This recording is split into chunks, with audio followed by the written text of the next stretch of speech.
Hi, and welcome. I'm going to talk you through some of the notes on section 1.3. This is talking about functions and their graphs. So the first section you'll find, and you should have a copy of the textbook, is on page 67. So as you look through that, you should be able to fill in what I'm filling in. So the first part is about whether a function is even, odd, or neither.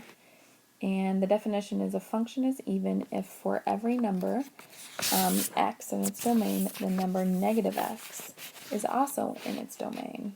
And f of negative x equals f of x. So in an even function, for every point x, y on the graph, the point negative x, y is also on the graph. A function is even if and only if the graph is symmetric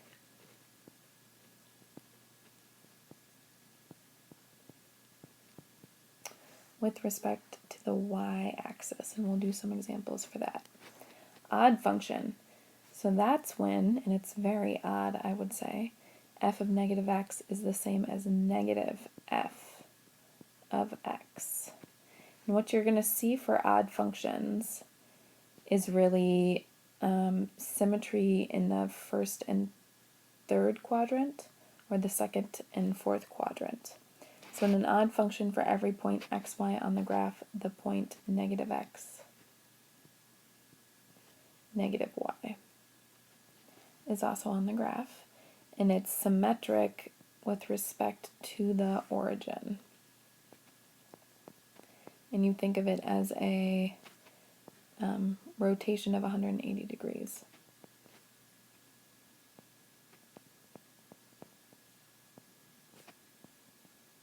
Around the origin.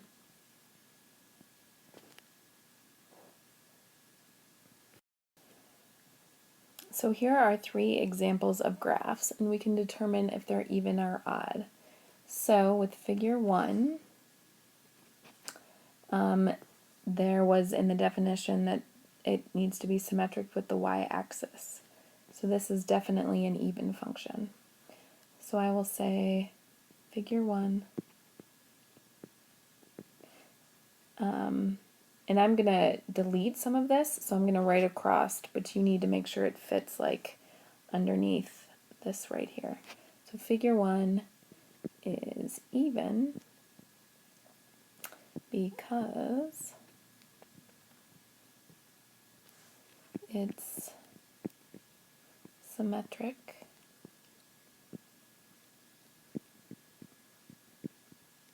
with respect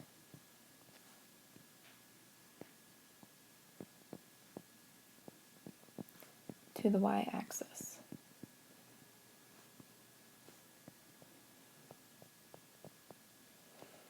And that's the only one I'm going to formally write out, but that's what you want to write out on a quiz or a test.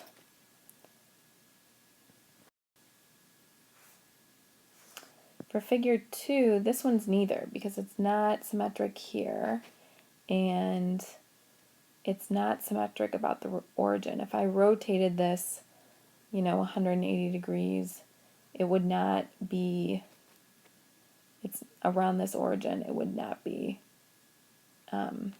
symmetric. It doesn't work.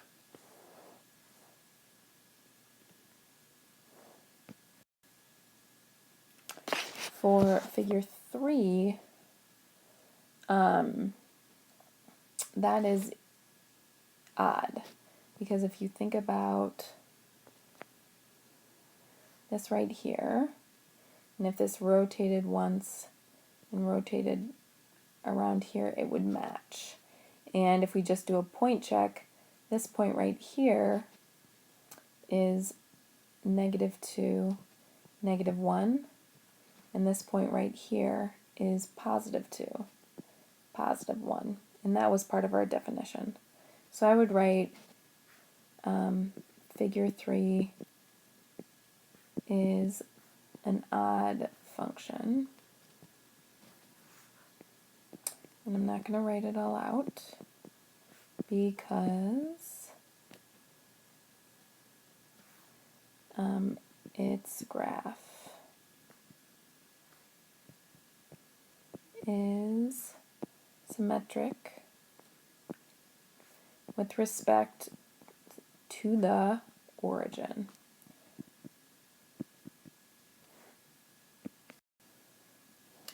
So these notes are a little out of order in terms of the homework. So right now you should be able to do number 23, number 25, and number 27, parts A, B, and D. And I would argue that C is asking you to find the intervals on which the function is increasing, decreasing, or constant. And I think that you could figure out which part of the graph is increasing, decreasing, and constant. So I think you can do those three. All right.